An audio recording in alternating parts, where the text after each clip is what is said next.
Maverick gets a robot Rooster, your news update, and we talk AI and AI talks back on this edition of State of the Band's Weekend, starting right now. Hello and welcome to Arbitrage Weekend for July 30th, 2022. I'm Joshua Stark. Maverick's next wingman could be a drone. In the movies, fighter pilots are depicted as highly trained military aviators with the skills and experience to defeat adversaries in thrilling aerial dogfights. New technologies, though, are set to redefine what it means to be a Top Gun, as algorithms, data, and machines take on a bigger role in the cockpit. Changes hinted at in Top Gun Maverick.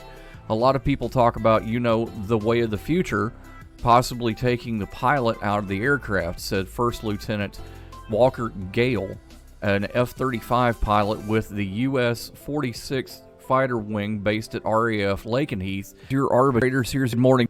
Twitter reported a quarterly loss Friday, and declining revenue caught Wall Street off guard, with the number of people using the platform on the rise.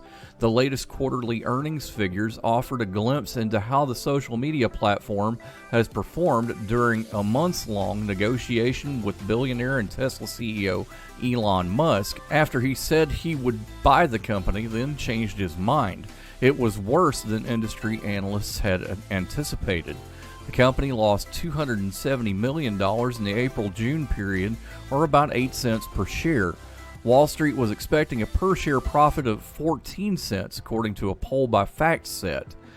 Inflation has crimped advertising spending, and that was a huge drag on Twitter's quarterly revenue, which slid 1% to $1.16 billion. The company also cited uncertainty over the acquisition by Musk.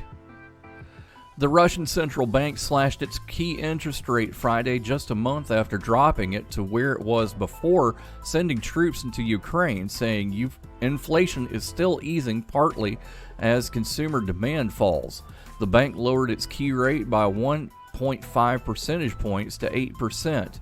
It said inflation expectations have significantly decreased, reaching spring 2021 levels, while a decline in business activity was slower than expected in June. However, the external environment for the Russian economy remains challenging and continues to significantly constrain economic activity, the central bank said in a statement.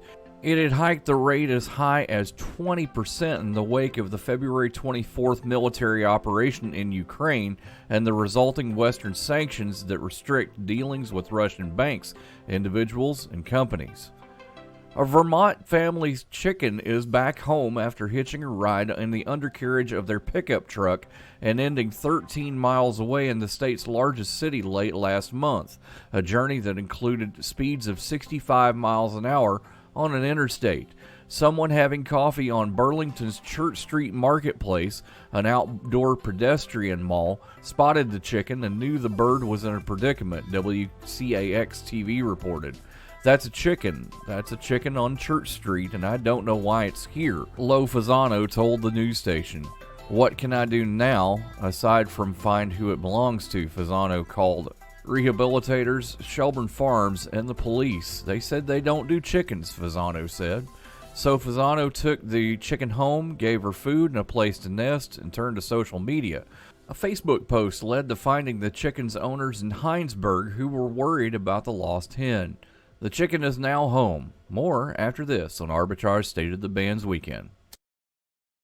It's Thursday night, and you're grabbing drinks with some friends. Started off with a pitcher for the table, which quickly becomes two. There's pool. And there's the photo booth. All right, everybody squeeze in. Say cheese! Followed naturally by an order of wings. And another. Can we get some extra ranch sauce? Then there's the ceremonial nightcap. So what are we doing this weekend? And lastly, it's back to the car, which, if you're buzzed,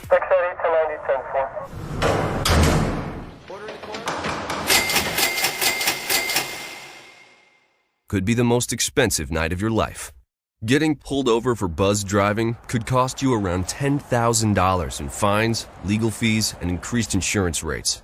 Nothing kills a buzz like getting pulled over for buzz driving, because buzz driving is drunk driving. Brought to you by the National Highway Traffic Safety Administration and the Ad This Council. week's State of the Bands blog includes Taste the Cancer, War is Heck. It's a family show, come on. And Royce and I talk AI, all this and more in this week's State of the Bands blog, available now at arbitragetrade.com. Now let's go to the president and CEO of Arbitrage, Mr. Royce Wells, for more. Royce, have you tasted the rainbow lately? I like Giggles. Which are? Our generic Skittles. Well, we're talking Skittles right now. Okay, well, I thought so based on that slogan. But what's up with Skittles? What are they doing? So basically, there's a guy in California who is trying to get together a class action lawsuit because he believes that Skittles contain a carcinogen known as titanium dioxide. Wait a minute. Didn't Europe ban that?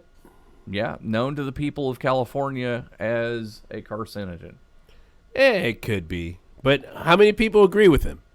Well, okay, so the European Union, you're right, they banned it. They said, hey, look, we need to have a better understanding of this before we put it in our bodies. And as far as that's concerned, what they call genotoxicity is a possibility. Couldn't be ruled out for titanium dioxide. Therefore, products containing titanium dioxide weren't considered safe for human consumption. Now, this year, the UK Food Standards Agency and Food Standards Scotland announced that they disagreed with this and didn't participate in the ban. Okay. Well, that's cool. That means you can have Skittles in the UK. All right, I like this. Well, due to Brexit, yeah, because the UK is separate from the EU. So this makes the US basically not the only country to have a ban on titanium dioxide in place, right? Yeah. So back in 2015, we had Dunkin' Donuts. Apparently, some of their products were made with titanium dioxide, and they Say it's not so. they voluntarily got rid of this stuff. Well, at least they were responsible, it looks like. Well, yeah, but the current evidence currently, Canada's kind of going, and if you're hesitant, you're kind of in the Canadian thought. What you talking about? No. So what is titanium dioxide? Titanium dioxide is a pigment. It is white, which is used in basically 2/3 of all pigments, i.e. sunscreen, food coloring, that sort of thing. So paper and plastics, of all things. Oh, wow. Okay. So titanium dioxide, if it is carcinogenic, that's a bad thing because it's in a lot of things that we consume, a lot of things that we touch, a lot of things that we use. But it hasn't been confirmed to be carcinogen. Hasn't been confirmed. However, Mars Incorporated has looked into this, and they're talking about it. Because of the lawsuit, people think that Mars is aware of the dangers and should have banned it in like 2019 when France banned it. Ooh, that doesn't sound good. But have they ran any tests on animals or anything like that to prove that it's one way good or bad? Well, here's the thing.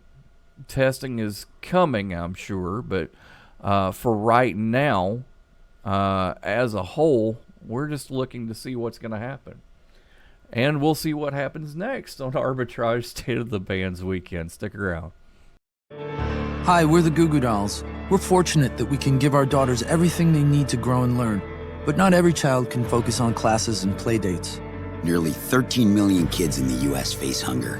That's 1 in 6. School lunch might be their only meal each day, and it's heartbreaking to imagine any child going to bed hungry.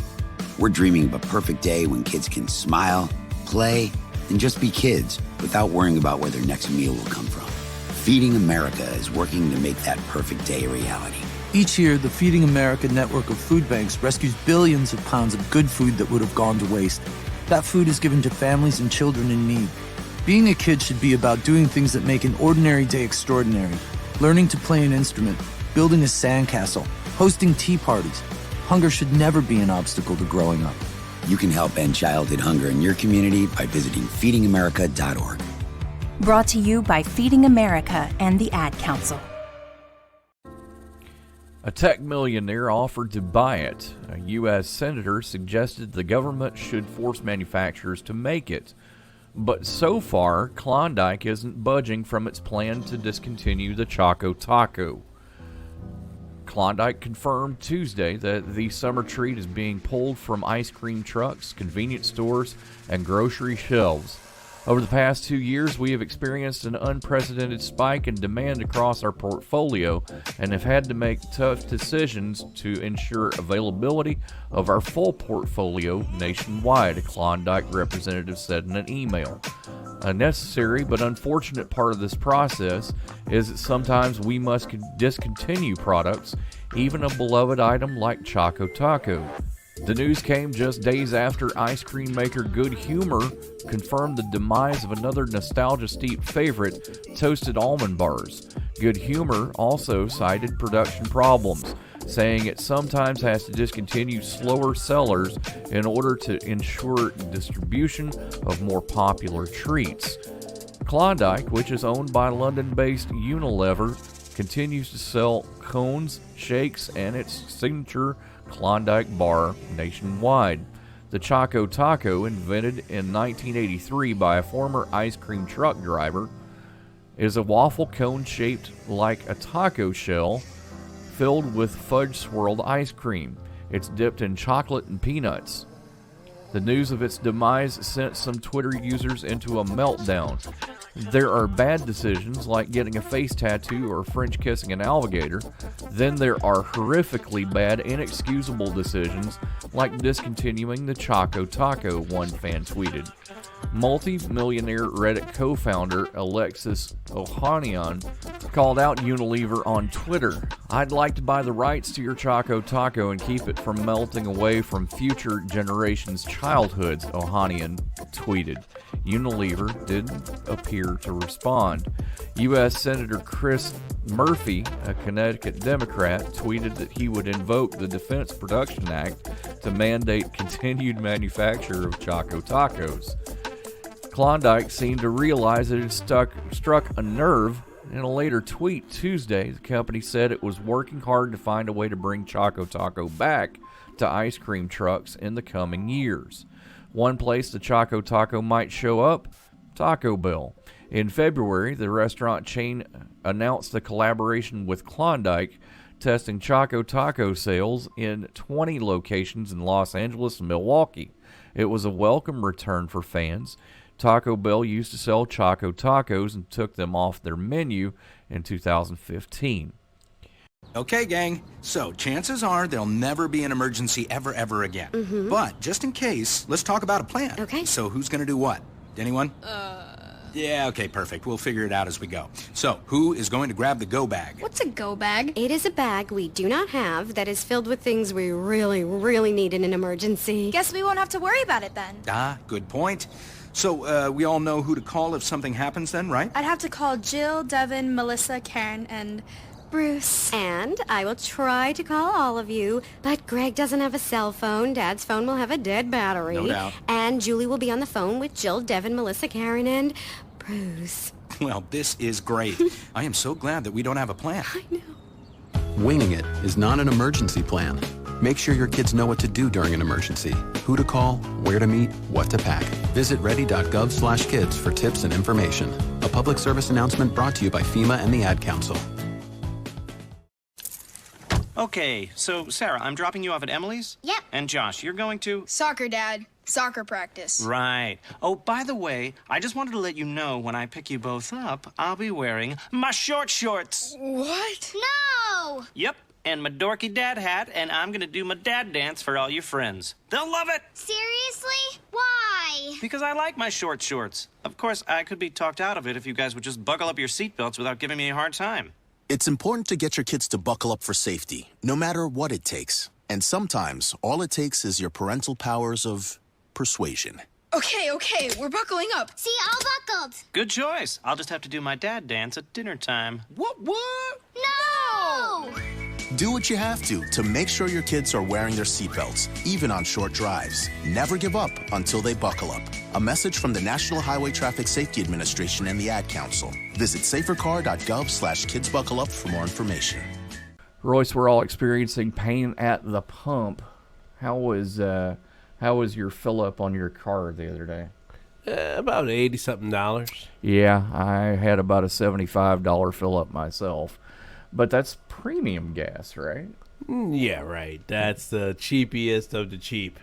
Well, yeah, you've got a car that can take regular unleaded. Yes. I'm a prima donna when it comes to that. It has to be premium or nothing else. Well, diesel, if you haven't noticed, is more expensive than the most expensive premium gas. Yes, I can't wait to see the next Fast and Furious movie. Two Huffies and a Schwinn. Dude, not that diesel. Oh. All right. Vin Diesel, thank you so much for that one. Hey, you're welcome. So these days the national average of diesel is $5.50 a gallon, as opposed to $4.75 for premium and around $4.30 for regular unleaded. The thing is that a year ago we were looking at diesel at $3.27. Yeah, that's definitely going to hurt the supply chain. And like I said, regular gas right now is $4.47. Here's the problem with that. You are correct. It is going to disrupt the supply chain, which is going to trickle down to consumers, which is going to make products more expensive. And the thing is that you can do things to mitigate that. I saw a hopper truck in the Kroger line the other day, so I'm assuming they're getting points. They're getting points on their gas, man. Hey, wherever you can find a penny, save a penny. Right. Well, everything is up right around, for diesel fuel, it's up to 68% from what it was a year ago. Regular fuel up 41% a year ago. And they've eased slightly in the last few weeks, but diesel has become chronically high. Oh, and by the way, avgas, holy mackerel, it's at $8 a gallon. Sounds like I don't need a vehicle that carries that. Yeah, we're not talking about that right now.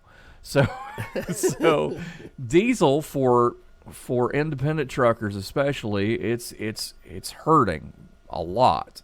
And so that price trickles down to consumers, and we'll see a lot of prices pushing things like grain up, pushing things like food up, and goods and prices.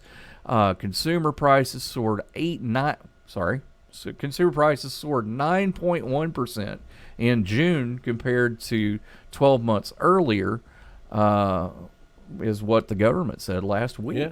And I was talking to a friend of mine who's a farmer, and he said that basically he's expecting a dozen eggs to cost $12 by the end of the year. That's insane. Yeah. That's absolutely insane. So that's the only way they can get a profit, and that's the only way they can buy more goods to be able to plant and do the stuff for the next year. So what are you going to do? Well, we can lobby OPEC to open the fuel reserves a little bit. We can also take a look at government spending and see how that impacts our... But don't we have a huge oil reserve? Why aren't we tapping into that? That is a very good question, sir. One of many we will be answering, hopefully, in the next few weeks, months of this. Don't know. Stick around. We'll find out. No word in the English language is less convincing than probably. Are you sure we should get matching tattoos on our first date? Sure. We'll probably stay together. Probably? It's been 23 minutes since I ate. I can probably swim. You should wait 30 minutes. Okay, now tell me what to do. Cannonball! Cramp! Oh, I have a cramp. I can probably hit the green from here. Probably. Can I get a mulligan? Ready to go?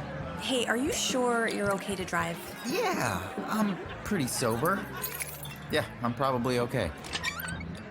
Probably okay isn't okay, especially when it comes to drinking and driving. If you're drinking, call a cab, a car, or a friend. Buzzed driving is drunk driving. A message brought to you by NHTSA and the Ad Council. Britain shattered its record for highest temperature ever, registered amid a high heat wave that has seared swaths of Europe, as the UK's national weather forecaster said such highs are now a fact of life in a country ill-prepared for such extremes. The typically temperate nation was just the latest to be walloped by unusual hot, dry weather that has triggered wildfires from Portugal to the Balkans and led to hundreds of heat-related deaths.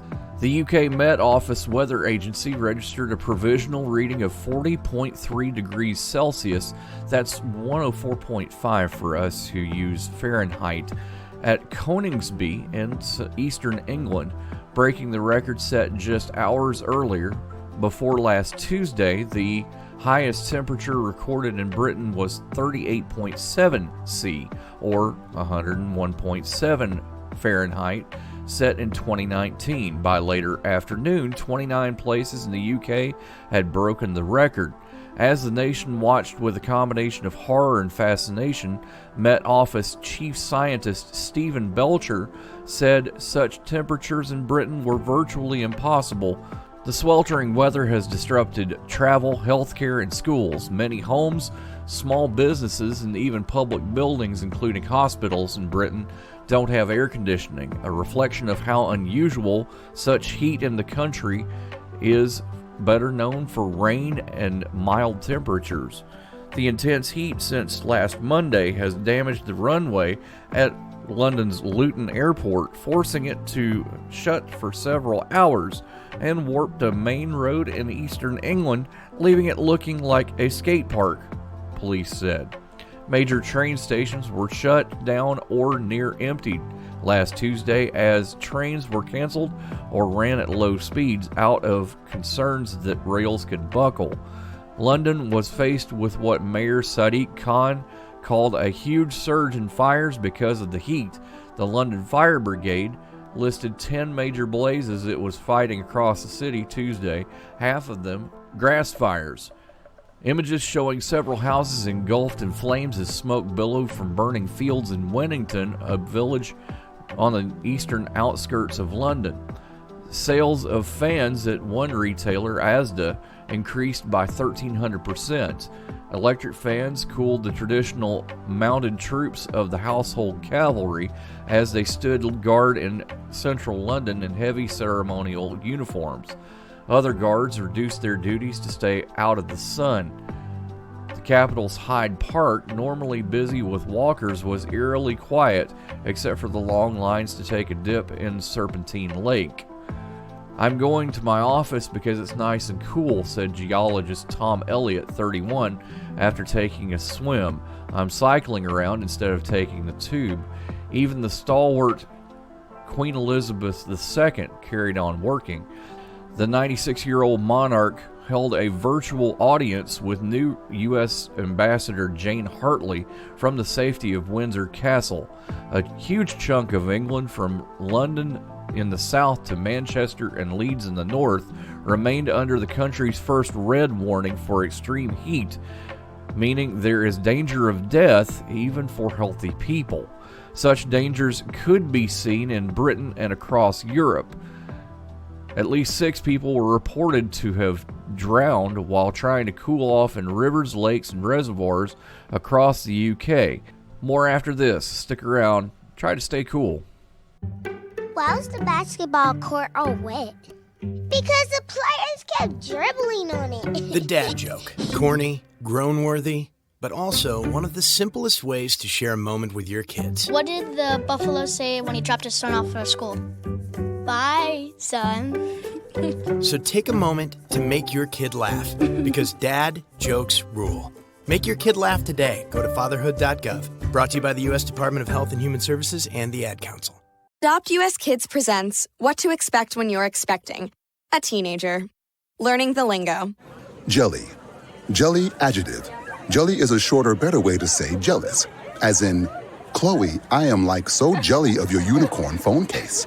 You don't have to speak teen to be a perfect parent. Thousands of teens in foster care will love you just the same. Visit adoptuskids.org, brought to you by the U.S. Department of Health and Human Services, Adopt U.S. Kids, and the Ad Council. Royce, I was privileged enough to take an AI course with Russell Norvig. Russell Norvig, if you don't know, developed the AI for the Google self-driving car. Oh, excellent. Pretty cool. Excellent. But the article that we're talking about today, or the thing that we're talking about today, happens to be something that is really prevalent in today's customer service, email autofills and that sort of thing. It's called natural language AI. Excellent. I think like AI as a whole is made to get smarter, right? I mean, over time, you show it more pictures, you show it more iteration, you show it more samples. It basically just gets smarter over time, and I don't understand necessarily why people are afraid of that. Well, you kind of get into the Black Mirror realm with that. There's something called the uncanny valley. You don't want it to get too human, because if it gets too smart human, does not necessarily mean human. Smart True. just means I recognize that that's a mousetrap, or that's a car, or that's a lady's face, or that's that's a gray hair, right? Shut up. I'm just saying. You were looking at me when you said that. No, I'm kidding. Hey, I'm kidding. Plenty of gray hairs. So large sample size. So there's a thing called GPT-3 based on AI researchers co-led by LaSalle with help from the French government, and it's called GPT-3. It is a text-based AI that you feed paragraphs of things into, and you get a conversational AI. Yes, but once again, it's pulling across a vast library of what are possible inputs, and it's like, oh, these words are usually next to each other, and when I see these words in combination, I should probably reply with these words in combination because this is what I've seen previously. Right, probability. Yeah, it's literally all just statistics, and it's literally just bean counting.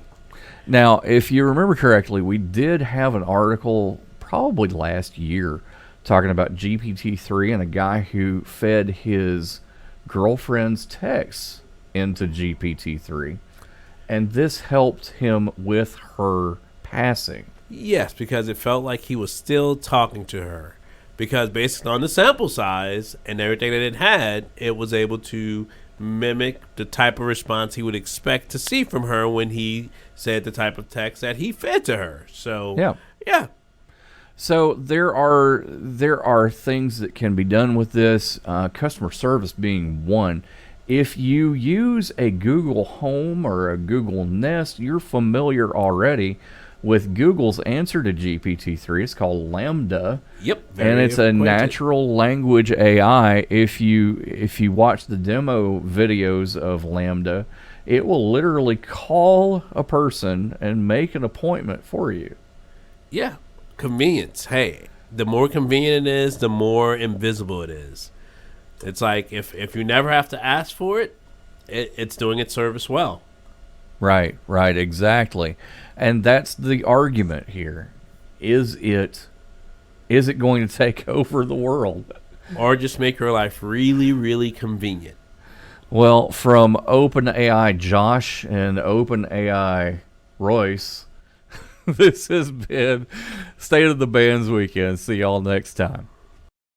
Arbitrage Trade Analytics, LLC, is a privately held market research company. Arbitrage Trade Analytics, LLC, is solely responsible for the preparation and distribution of the content of this podcast. The opinions offered in this podcast are for informational purposes only and are not intended to be investment advice. Seek a duly licensed professional for investment advice. For more information about the informational research and services offered by Arbitrage Trade Analytics, LLC, please visit arbitrage